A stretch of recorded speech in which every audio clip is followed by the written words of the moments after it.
So I'm getting started on Brandywine in Germantown. This is the fourth game in the Battles from the Age of Reason series.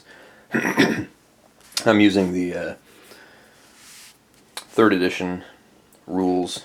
These are the ones that came out with Prague, which is the seventh or eighth title in the series. The nice thing is that there is a significant presence online in terms of support for these titles. And so there's a whole page devoted to Brandywine Germantown of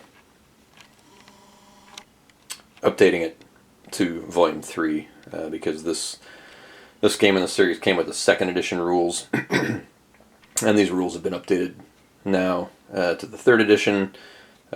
So one of the, and I'm not sure if it's a fan-created page that has all these support files and stuff on it, but regardless of whether it's developers or designers of some of these games that have gone back in and updated the files, it's been pretty nice to have those out there. That they maintain it pretty regularly, so it's not kind of some dead page where there isn't, the stuff on there is all dated. This is all kept up pretty significantly in terms of, here's a whole page of information you need to go through in order to update your copy of Brandywine in Germantown to Volume 3. Here's the short list of changes, adding things like your wing activation numbers in there, which weren't or were different in the earlier games. What else do we have? Talks about army morale. And the charts and tables. It explains that here's the charts you need. Don't use the charts of the game. Use the charts downloaded from this point and this point. There were 2 downloads that I had to do. One for the Brandywine specific stuff, and that includes updated formation change diagrams for Brandywine. And then there was a generic file that had here's the Volume 3 or third edition formation charts and things like that. Here's the fire combat for the American War of Independence games, which are at this point just Brandywine, Germantown, and Monmouth. There are plans for more in the series, but right now those are the only 2. But this was also in the generic Battles from the Age of Reason chart file. And then there were updated loss charts here for the Americans, and these are, I just printed them 2-sided on cardstock, so you can mark off, these are what you'd mark off your losses and stuff on. And then there's an updated one for the British Army. It has things, your Army loss record, so you can track your Army morale, things like that. And then, your updated combat charts, and these are applicable to any of the bar games, not just the Brandywine one. So there are some specific charts for Brandywine that were updated, which were the loss charts and the Brandywine formation charts. So lots of charts. It's a very complex series. There was also an updated specific terrain effects chart, fire multiples, and it took me a while to figure out when I was trying to calculate ranges, or trying to figure out what ranges would be. It took me a while to realize that the unit range tables are on the terrain effects chart, and that's the only place that they exist for the game. So they are battle specific. So important to know. And then an updated special results chart, which the special results are what you get when you roll zeros during result checks. So here you have the initiative special results, which I've had a couple of these so far, because this game in particular starts with lots of initiative rolls without much action resulting from them. As we can see here, this is the map, which is stand back out and get a wider shot. Very big. It's a 4-map game, although the 2 southern maps are not full-size maps. Whatever it is, 22 by 34 or whatever a typical full-size map is. So I've got 3 of my modular tables set up, which works just about. I got a little piece of the map hanging off over the edge over there, but that's going to be unlikely to be used during the battle. You can see here, and the map is gorgeous, by the way, as is typical of all Clash of Arms titles. This is Rick Barber artwork, and he does that really great sort of hand-illustrated look to his maps. I can zoom in a little bit here, and you can see, the trees all have that,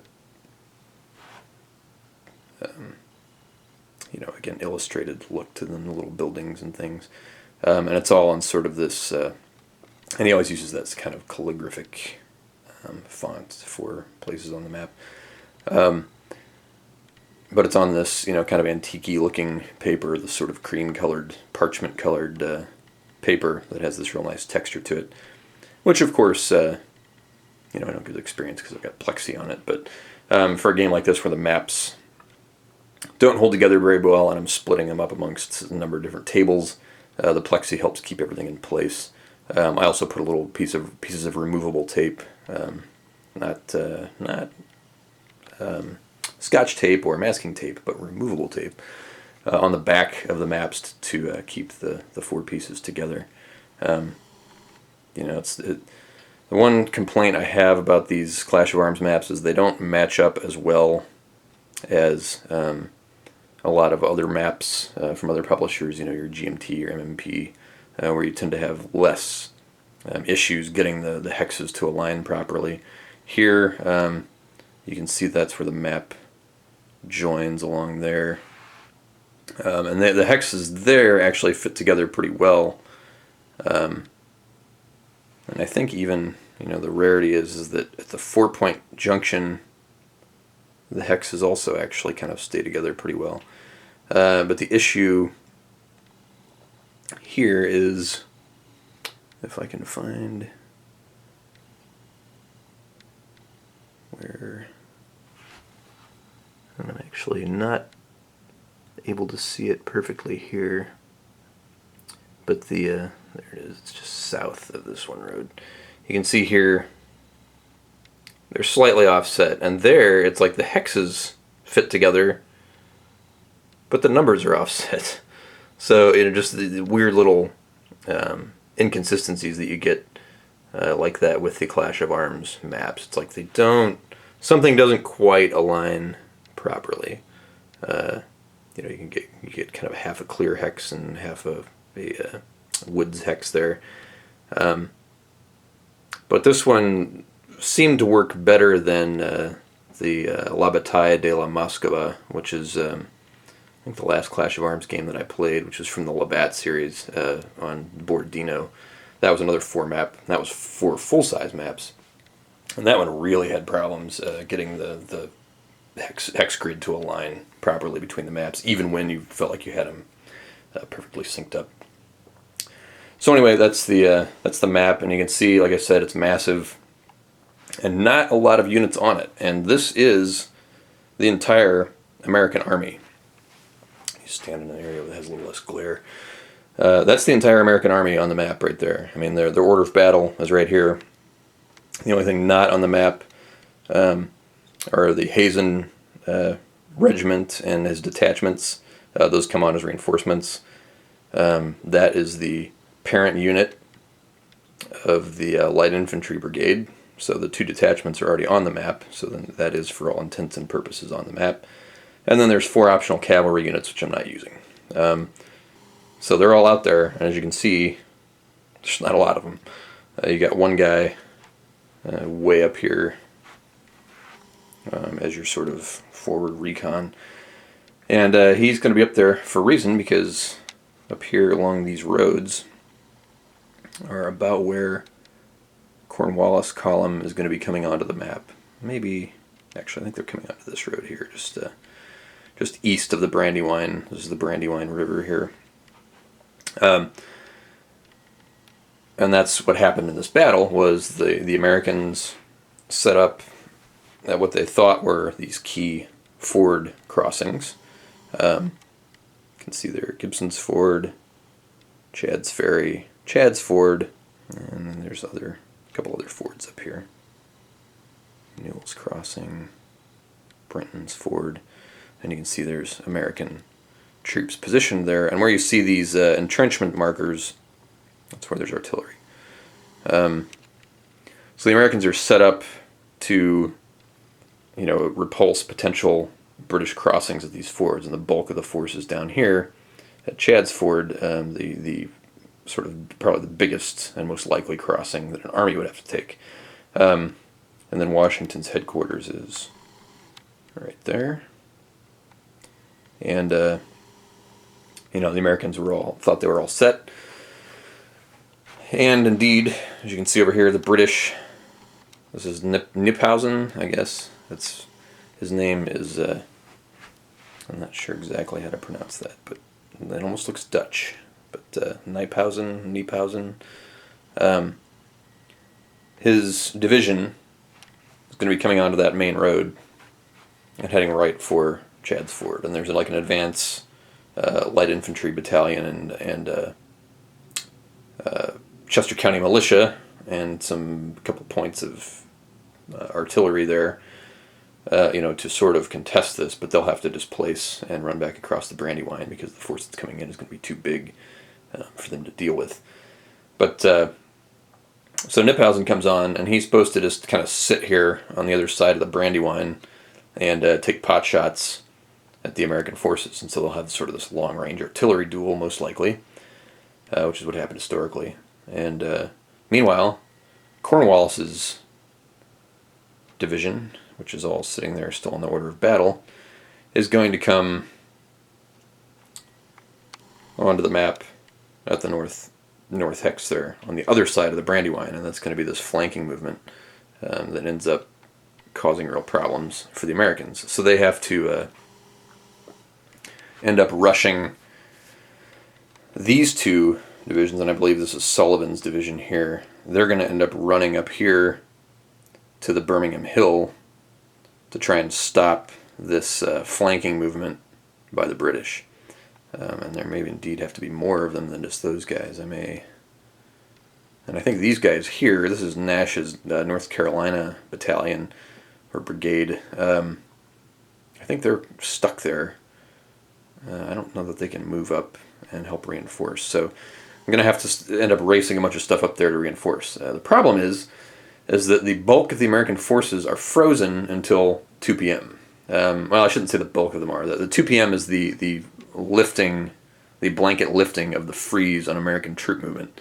But as early as 10 a.m., they will start unfreezing one command per turn, I believe, starting at 10 a.m. And then at 2 p.m. everybody unfreezes. The British don't actually start appearing up there on that part of the map until 4 p.m. So that will give the Americans some time to displace and try and put some kind of right flank defense up there. The question is, will they be able to do that in time? And B, will they be able to do that without weakening their left enough for Kniphausen's division to force a crossing at Chad's Ford and potentially wreak some havoc against the Union line down here? Because I believe the British do outnumber the American forces here.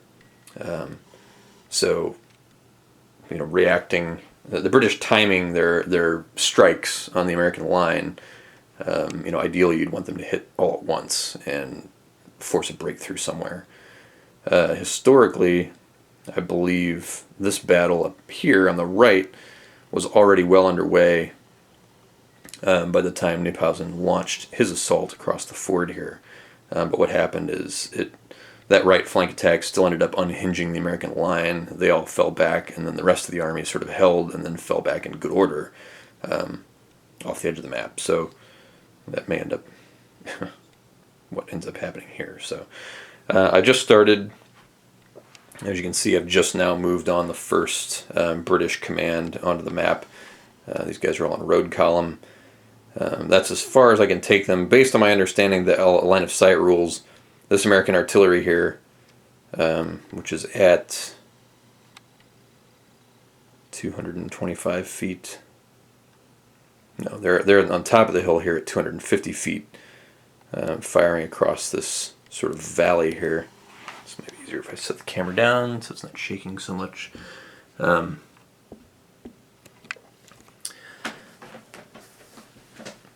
They're actually kind of firing across this valley up the road, which goes, into this little, what is this, Rings Run here. And then back up, you can see the road climbs this elevation up to 300 feet, and there's woods there. And, I need to check. I don't think the trees along the roads actually count for line of sight. I think those are just decorative. So it's possible that this hex may actually be visible. But the LOS rules say that if anything at an equal height from where you're firing that has blocking terrain is intervening terrain. But I may have, they may actually be able to see, well, they'd be able to see to the edge of this. I think if it's 300 feet, if it's a higher elevation, they're not going to be able to see units beyond the crest of this elevation here, so these would be the edge of the hill here. They wouldn't be able to see these guys back here because it's at a higher elevation, and so you've got a plateau effect, and these guys are beyond the line of sight. But I think this guy might actually be in sight. I need to look and see if those little trees on the road there, I don't believe those would be blocking terrain. So, I wouldn't have a very good chance of hitting. That would be at extreme range for the guns, which have a range of 14. So, not extreme, but pretty close to their maximum range. So it'd be very, very speculative fire. But I don't want them there in road column if that kind of fire is going to be available. Because we're getting shot at in road column, and this is very dangerous. And the special rules for this allow opportunity fire up to the range of the artillery. So instead of the usual minimum range artillery opportunity fire, which is usually about 3 hexes, here instead of being limited to 3 hexes for opportunity fire, your artillery can actually fire up to their range for opportunity fire. So, there was an explanation in the rules, and I don't remember exactly what it was, but something to do with the fact that it's to make the maneuver through these roads and difficult terrain more difficult for the British against prepared positions. So, and that's what this would represent here. Being able to opportunity fire the second that they see these guys because they've been sitting here in a prepared position. So that's what's going to happen. It's going to be, these early turns are going to be nothing but kind of long-range artillery dueling because, we're starting at, 7 or 8 a.m., and the flanking British attack doesn't even get onto the map until 4 p.m. So if we look at the turn chart here, we're starting, actually, that's like 5 a.m. You can see because of so many initiative rolls with so little action, there's a lot of initiative rolls and a lot of chances to roll higher than the end turn number, which is 12. You roll 2d10, and if the combined numbers on the 2d10, and each d10 is, each side's initiative roll, but if those numbers combined exceed 12, then this little timer track here advances and keeps advancing until you get to the end of the turn. And then when you get to the end of the turn, obviously you bump up, you don't go right to 6 o'clock, you go to 5:20, up to 5:40. So it goes in 20-minute increments. And so in this early phase, with most of the American units locked and frozen, there's not anything for the Americans to do. So it's more like just keep rolling and rolling and rolling until the British win an initiative, and then they can start filing their guys onto the map. So as you can see, it goes goes kind of fast, but these early turns have a long list to get to the end turn round. So, the Americans aren't going to start unfreezing until 10 o'clock, so it's a lot of turns between now and then. But it's going to go pretty quickly because not a lot will be happening. So, sort of interesting. This game has a tendency to make things complicated for the sake of complexity. That the turn track feels very much like that to me. And this is the grand battle, by the way. There are scenarios where you can play with the fighting already underway. You can do a scenario of Cornwallis's assault on Birmingham Hill. You can do a scenario of Kniphausen's assault across the creek. But I'm doing the grand battle, and so you got to get through this early morning artillery duel where the two sides kind of just sit there waiting for Cornwallis to make his long flank attack. But the other thing about the complex for complexity's sake, you can see I drew my own compass rose on there because the map does not have one. Instead, there's a lengthy multi-paragraph description in the rules of, use this hex. I think there's like this hex here at this crossroads. Use this hex as a reference point, so the vertex of these two adjacent hexes and that reference hex itself constitutes southwest, and then this hex is west, and then the vertices on this side with the reference hex are southeast, and it's just draw a compass rose on the map. How hard is that? You can just look, and you don't have to do this little calculation of what hex is what direction. Maddening. And in this particular game, the Americans start deployed facing either west or southwest. So the first thing you have to do is figure out what the hell is west and southwest on this map. Something that could have easily been solved by, right there, drawing a compass rose on it. So, anyway, that's I'm complaining about that, and yet the combat, the movement, the formation changes, all incredibly, incredibly technical in this game. Even more so than the La Bataille series, which I thought was the apex of battle complexity of what I've seen so far. And I think I'm wrong. I think this actually has a far more complicated movement, formation change, and battle system than Labatt. Now, I don't know. Labatt may have more complicated close combat when you start having to get out the calculator and calculate percentages of overall strength and stuff. I don't believe there's any calculators required in calculating percentages in this system. But it's the movement and the points at which you make disorder checks, the point at which you make morale checks. There are so many little instances of when you have to do those things based on, if you move through this type of hex, you'll have to make a check. If you move out of this type of hex, you'll have to make a check. If you change to this type of formation, you have to make a check. Most games just don't have that level of mechanical detail in terms of the kind of checks that you're making or when you have to make checks. A lot of that stuff is just baked into the movement. If you move through a woods hex, your guys are going to get disordered. You don't make a check. If you try and back out of an Ezok or something, you're going to take a morale hit, or you're going to have to, your guys will lose a strength point or something like that. The usual things in those instances are usually, in most systems, are baked into them for simplicity, so that you're not having to roll the dice for every single thing that you do. And that's just not the case in this game. You're going to be rolling the dice virtually every time you touch your hands to a unit in the game.